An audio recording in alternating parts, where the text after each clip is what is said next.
Friends, आज के video में हम देखने वाले हैं कि आप अपने वर्डप्रेस यूज़र को प्रोफाइल इमेज अपडेट करने का फीचर कैसे प्रोवाइड कर सकते हैं। हाँ, मुझे पता है यह प्रोफाइल इमेज नहीं है, लेकिन आप पॉइंट तो समझ ही जाएंगे। मैं हूं तनुज पात्रा एंड मैं आपका स्वागत करता हूं हमारे इस WordPress plugin development series in Hindi के 15th एपिसोड में। तो चलिए स्टार्ट करते हैं आज का वीडियो। तो फ्रेंड्स, यूज़र का प्रोफाइल इमेज ऐड करवाने के लिए पहले यूज़र को प्रोफाइल इमेज अपलोड करने का ऑप्शन देना ज़रूरी है। तो चलिए हमारे इस फॉर्म में हम इमेज अपलोड करने का ऑप्शन ऐड कर देते हैं। ठीक है। तो फॉर्म में सबसे पहले हम इनक्रिप्ट टाइप ऐड करेंगे। हमने हमारे फॉर्म में इनक्रिप्ट टाइप ऐड कर दिया, मल्टी पार्ट फॉर्म डेटा। अब हम हमारे फॉर्म में फाइल्स का इनपुट ले सकते हैं।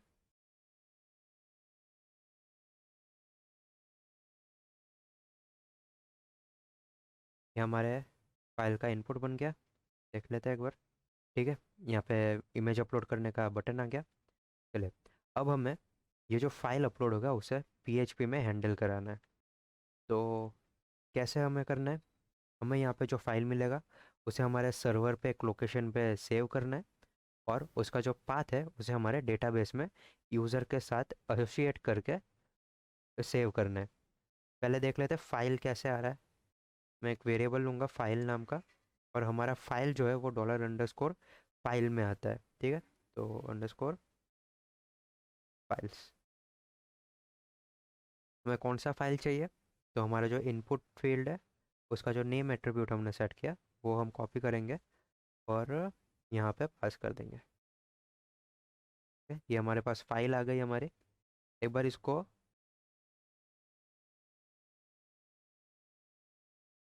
बार हम चेक कर लेते हैं कि जो हमारा फाइल अपलोड हो रहा है तो हमें क्या क्या डेटा मिल रहा है। ठीक है। तो इस इमेज को ले लेते हैं, अपलोड पे क्लिक करते हैं। देखिए हमारे पास क्या क्या आ गया।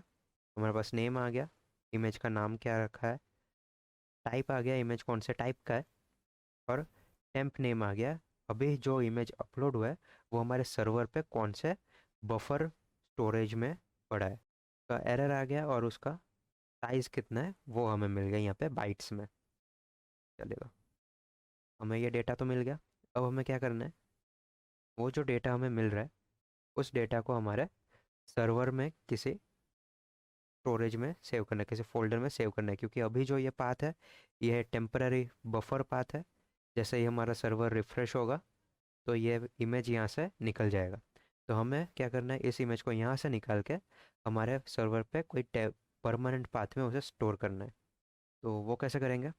तो उसके लिए हमारे पास एक फंक्शन है, WP अपलोड बाइट्स। ठीक है। तो ये फंक्शन क्या करता है, ये फंक्शन जो हमारा फाइल है वो टेम्परेरी स्टोरेज से निकाल के एक परमानेंट स्टोरेज में डाल देता है। तो इस फंक्शन को आर्गुमेंट के तौर पे क्या क्या पास करना होता है तो वो देख लेते हैं। फर्स्ट जो आर्गुमेंट जाता है वो होता है फाइल का नेम। तो फाइल नेम क्या होगा? जो पूरा का पूरा पाथ है फाइल नेम के साथ वो पूरा यहाँ पे जाएगा। ठीक है। जो सेकंड आर्गुमेंट है वो जाता है नल। ये डेप्रिशिएटेड आर्गुमेंट है, ज़्यादा यूज़ नहीं होता है, उसमें कोई भी यूजेज नहीं है, लेकिन वो यहाँ पे एज अ कंपलसरी आर्गुमेंट है, इसीलिए यहाँ पे नल पास करना ज़रूरी है। अब जो लास्ट आर्गुमेंट है वो है हमारे फाइल का टेम्पररी स्टोरेज। हमारा फाइल अभी कौन से स्टोरेज पे है, तो मैं इस फाइल वेरिएबल को लूँगा और यहाँ पे हम पास कर देंगे टेम्प नेम। ठीक है। कौन सा टेम्प? ये वाला, TMP टेम्प नेम। ठीक है। तो यहाँ पे स्पेलिंग गलत हो गई थी, ठीक है, अभी ठीक हो गया। चलिए, ये बन गया हमारा अपलोड का फंक्शन। अब हमें नेम चाहिए, तो नेम हम कैसे बनाएंगे? तो यहाँ पे मैं आऊँगा, तो नीचे चले गए, यहाँ पे हम नेम जनरेट करेंगे। तो यहाँ पे ऑलरेडी हमारे पास नेम है, आप चाहे तो इसका भी यूज़ कर सकते हैं। यहाँ पे मैं क्या करूँगा, जो हमारे यूज़र की आईडी मिल रही है, देखिए यूज़र की आईडी हमें मिल रही है यहाँ पे पोस्ट में। ठीक है। तो उस यूज़र की आईडी में एक्सटेंशन को ऐड करवा दूंगा। गलत लिख दिया, एक्सटेंशन। तो वो हम कैसे करवाएंगे, यहाँ पे हम इस तरीके से नहीं लिखेंगे, मैं इस पूरी चीज़ को डबल कोट में डाल देता हूँ। ठीक है। तो अभी क्या हो गया, अब देखिए हमारे फाइल का नाम कैसे बनेगा, 5, उसके बाद हमने दिया है डॉट, ये डॉट आ जाएगा, और उसका एक्सटेंशन। तो आपका जो एक्सटेंशन होगा जैसे PNG। ठीक है। तो ये आपका नाम बन जाएगा फाइल का। तो अभी एक्सटेंशन हमें कहाँ से मिलेगा? तो एक्सटेंशन के लिए हम क्या करेंगे, यहाँ पे एक्सप्लोर करेंगे। एक्सप्लोर क्या करता है, वो स्ट्रिंग में से हमें एरे जनरेट करके देता है। इसका जो फर्स्ट आर्ग्यूमेंट है वो है सेपरेटर, डेलीमीटर, जो भी बोल सकते हैं। ये बताता है कि हम कोई भी स्ट्रिंग है उसको कहाँ से ब्रेक करना है। ठीक है, तो मैं यहाँ पे एज ए स्ट्रिंग पास करूँगा हमारे फाइल वेरिएबल में। एक और वैल्यू होता है, तो टाइप में क्या आता है देखते हैं। देखिए ये टाइप है, यहाँ पे हमारे पास है इमेज स्लैश png। तो हमने क्या किया, ये जो स्लैश है यहाँ से स्ट्रिंग को ब्रेक करके एरे में डाल दिया। तो ये इमेज जो है वो एरे का 0th इंडेक्स होगा, और ये जो png यहाँ पे आ रहा है वो वहाँ हो जाएगा एरे के फर्स्ट इंडेक्स में। ठीक है, यहाँ पे png आ रहा है क्योंकि मैंने png अपलोड किया है। अगर आपका यूज़र jpg या jpeng अपलोड करता है तो यहाँ पे उस हिसाब से ये चेंज हो जाएगा। तो हम इस वाले पार्ट को लेंगे। तो यहाँ पे हमने इसको एक्सप्लोर कर दिया यहाँ पे, तो ये हमें एरे रिटर्न करेगा। तो मैं यहाँ पे ही स्क्वायर ब्रैकेट में 1 लिख दूंगा। तो क्या होगा, ये एरे जनरेट करेगा और उसका जो फर्स्ट इंडेक्स है वो हमें यहाँ पे रिटर्न करके दे देगा इस वेरिएबल में। ठीक है, तो हमारे पास जो हमें चाहिए एक्सटेंशन वो मिल जाएगा। चलिए, फाइल नेम बन गया, टेम्प नेम आ गया, और हमारा यहाँ पे नल पास हो गया। WP अपलोड बिट्स ये क्या करेगा, ये भी एक रिजल्ट रिटर्न करेगा। रिजल्ट नहीं, एक्चुअली यहाँ पे लिख देते हैं इमेज। ये हमारा जो रिटर्न करेगा वो इमेज का एक एरे होगा। तो उसे भी एक बार चेक कर लेते हैं यहाँ पे क्या है हमारे एरे में। अब चलते फ्रंट एंड में। यहाँ पे हमारा जो ब्राउज है वहाँ पे एक बार क्लिक करते हैं, एक इमेज सिलेक्ट करते हैं और अपडेट करते हैं। देखते हैं क्या आता है। देखिए हमारा एक एरे रिटर्न हो गया। ये एरे यहाँ पे फॉर्मेटेड वे में नहीं है, लेकिन कोई बात नहीं, एक बार काम चला लेते हैं। यहाँ पे फाइल है, हमें जो फाइल का पूरा सर्वर पाथ है, एब्सोल्यूट पाथ, वो हमें मिल रहा है। दूसरा है यूआरएल, जो हमारे इमेज का यूआरएल है, वेबसाइट का जो आपका रूट डोमेन है उसके अंदर WP कंटेंट अपलोड्स और आपका फाइल। ठीक है, अब ये आप देखिए कि ये जो हमारा अपलोड हुआ है वो हुआ है हमारे अपलोड्स के फोल्डर में 2021 10।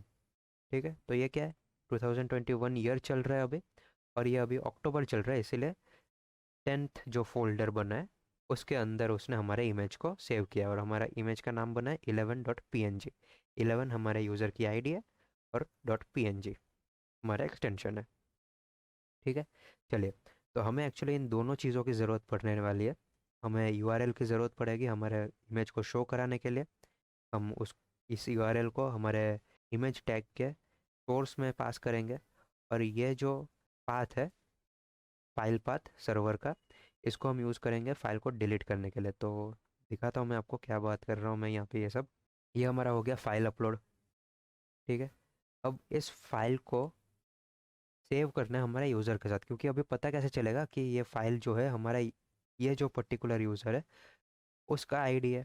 यहाँ पे हमारे पास 11.png लिख के आ रहा है, लेकिन इस फाइल तक हम पहुँचेंगे भी कैसे, हमें कैसे पता चलेगा हमें कौन से फोल्डर के अंदर जाना है। तो इस काम के लिए ये जो हमें एरर रिटर्न हो रहा है इस इमेज में है, इसको हम यहाँ पे करेंगे अपडेट यूज़र मेटा में। हम इसको हमारे यूज़र के मेटा डेटा में स्टोर करवा देंगे। ठीक है, तो फर्स्ट जो आर्गुमेंट है वो है हमारे यूज़र की आईडी, और सेकंड जो आर्गुमेंट है वो आपका मेटा की। तो मैं यहाँ पे मेटा की ले लेता हूँ, यूज़र प्रोफाइल इमेज यूआरएल, और इसकी जो वैल्यू हो जाएगी वो हो जाएगी हमारा ये इमेज वेरिएबल, उसके अंदर पड़ा हुआ यूआरएल। ठीक है, मैं इस लाइन को कॉपी करूँगा, मैं यहाँ पे की को थोड़ा चेंज कर दूंगा, पाथ, और यहाँ पे भी हम पास कर देंगे पाथ। ठीक है, नहीं सॉरी, पाथ नहीं था वो, फाइल है ये। क्या करना है, फाइल। अब ये तो हो गया कि हमारा यूज़र डेटा अपडेट होगा, लेकिन अगर हमारे यूज़र के साथ ऐसा कोई की है ये जो मेटा की है ये अगर एसोसिएटेड यदि ना हो तो तो हम एक सिंपल सा चेक लगा लेंगे यहाँ पे। हम चेक करवा लेंगे कि हमारा मेटा डेटा जो है वो एग्जिस्ट करता है कि नहीं। तो इसमें आर्ग्यूमेंट कौन से जाएंगे वो देखते हैं। तो जो फर्स्ट इसका आर्ग्यूमेंट है वो है मेटा टाइप। तो यहाँ पे क्योंकि ये मेटा डेटा है, इस फंक्शन में कोई स्पेसिफिकेशन नहीं है कि कौन से पोस्ट टाइप में हमें मेटा को सर्च करना है। जैसे मैंने आपको बताया था कि वर्डप्रेस में कुछ भी हो, पेज हो, यूज़र हो, पोस्ट हो, कस्टम पोस्ट हो, ये सारे पोस्ट की तरह कंसिडर होते हैं। तो हमारा जो फर्स्ट आर्गुमेंट है वो हम पास करेंगे यूज़र। हमें यूज़र्स में इस मेटा को फाइंड करना है। ठीक है। अब यहाँ पे जो सेकंड आर्गुमेंट है वो है ऑब्जेक्ट आईडी। तो हमारे यूज़र की आईडी को पास कर देंगे। और जो थर्ड हमारे पास यहाँ पे आर्गुमेंट आता है वो है हमारा मेटा की। ठीक है। तो हम सर्च करेंगे, अगर ये मेटा की हमें एग्जिस्ट मिल जाता है यहाँ पे तो ये फंक्शन ट्रू रिटर्न करेगा या तो फॉल्स रिटर्न करेगा। तो मैं यहाँ पे नॉट लगा दूंगा। तो ये हो जाएगा, अगर हमें ये मेटा की नहीं मिलता है तो हमें क्या करना है, और एल्स में हमें क्या करना है। तो अगर हमें मेटा की नहीं मिलता है तो हमें मेटा की को ऐड करना है। अगर हमें मेटा की मिल जाता है तो हमें उसको अपडेट करवाना है। तो मैं एल्स पार्ट में ये जो अपडेट वाला स्टेटमेंट है मैं उसे डाल दूंगा। और हमारा जो इफ़ का ब्लॉक है उसमें हम करवा देंगे ऐड। ठीक है। इतना पता चल गया। हमने क्या किया, हमने चेक किया कि हमारा जो यूज़र है उसके साथ ये जो मेटा की है वो एसोसिएटेड है कि नहीं है। अगर नहीं है तो हमें ऐड करना है, और अगर है तो हमें अपडेट करना है। ठीक है। चलो तो एक बार टेस्ट करके देखते हैं हमारे पास डेटा सेव हो रहा है कि नहीं हो रहा है। डेटा सेव हो रहा है कि नहीं वो भी हमें पता करने के लिए एक मैं काम ये करूँगा। यहाँ पे जो हम फेच कर रहे हैं यूज़र का डेटा, यहाँ पे हम ये जो यूआरएल है हमारा इमेज का उसे भी एक बार फेच करवा लेते हैं, प्रोफाइल इमेज, और यहीं पे उसको इको भी करवा देता है। ठीक है। चलिए तो रीलोड करते हैं पेज को एक बार। लोड करते हैं एक इमेज, डेट। देखिए हमारे पास यहाँ पे पाथ आ गया। ये पाथ हमें कहाँ से आया है हमारे पास, यहाँ से गेट यूज़र मेटा। इसका मतलब ये है कि हमारे जो ये मेटा की है वो सेव हो गए। एक और काम करते हैं, यहाँ पे कॉपी करते हैं इसी पूरे स्टेटमेंट को और यहाँ पे कर देंगे पाथ। फिलहाल मैं वेरिएबल चेंज नहीं कर रहा हूँ क्योंकि कोई प्रॉब्लम नहीं आने वाली है। हम उस वेरिएबल का भी यूज़ नहीं कर रहे। लेकिन देखिए यहाँ पे हमारा यूआरएल आ गया और यहाँ पे हमारा सर्वर का पाथ आ गया। लेकिन सर्वर के पाथ में थोड़ा प्रॉब्लम है, यहाँ पे जो फ्लैश आने चाहिए वो नहीं आ रहा है। ठीक है। तो उसका क्या सोल्यूशन है, उसके लिए हम ये कर सकते हैं, हमारा जो ये पाथ जा रहा है इसको हम एसक्यूएल एस्केप करवा देंगे। ठीक है। चलिए एक और बार ट्राई करते हैं। यहाँ पे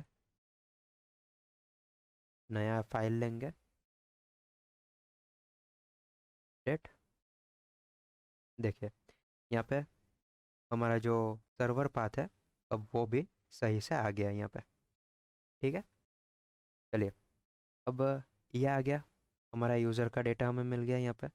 अब हम यहाँ पे काम करेंगे, इस फाइल को फिलहाल मैं कमेंट कर देता हूँ, यहाँ से इको हटा देते हैं।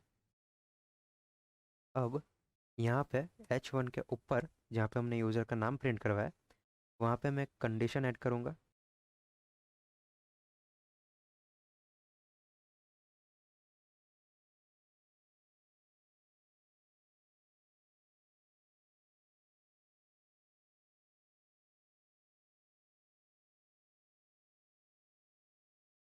चलो तो क्या करवा दिया हमने, हमने यहाँ पे एक कंडीशन लगा दिया, अगर हमारा जो प्रोफाइल इमेज है वो हमें ब्लैंक रिटर्न नहीं हुआ है, यानी कि उसके अंदर कोई ना कोई डेटा है, तो हमें ये इमेज यहाँ पे दिखाई देगा। नहीं तो ये पूरा का पूरा इमेज का जो टैग है वो यहाँ पे स्किप हो जाएगा। ठीक है।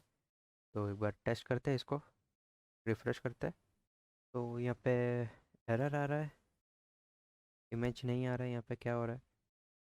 पाथ सही लग रहा है, फिर क्या रहा है?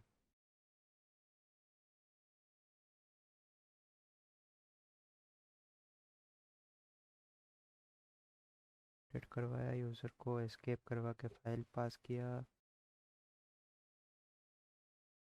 ओके, यहाँ पे जो WP अपलोड बाइट्स है उसमें जो लास्ट आर्गुमेंट है मैंने यहाँ पे डायरेक्टली टेम्प फाइल नेम को डाल दिया है। ठीक है, तो हमें डायरेक्ट इसे पास नहीं करना है, हमें एक फंक्शन का यूज़ करना है, फाइल्स,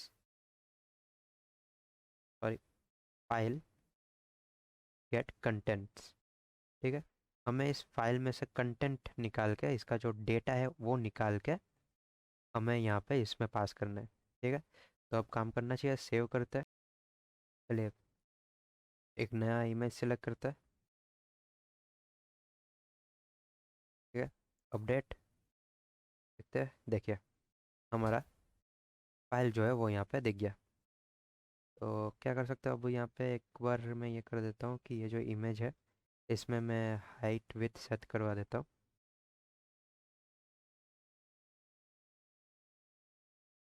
ठीक है फ्रेंड्स, ये हो गया। अब ज़रूरी नहीं है कि हमारा यूज़र हर बार अपने जब प्रोफाइल को अपडेट करे तब वो अपना प्रोफाइल इमेज भी सिलेक्ट करे। तो हमें यहाँ पे चेक करवाना पड़ेगा कि अगर ये फाइल सेट हुआ है कि नहीं। ठीक है, तो हमने जो ये पूरा फाइल अपलोड वाला कोड लिखा है इसको हम एक इफ़ कंडीशन के अंदर डाल देंगे। तो इफ़ हम चेक करवाएंगे हमारा जो ये फाइल्स का वेरिएबल है, ठीक है, इस वेरिएबल के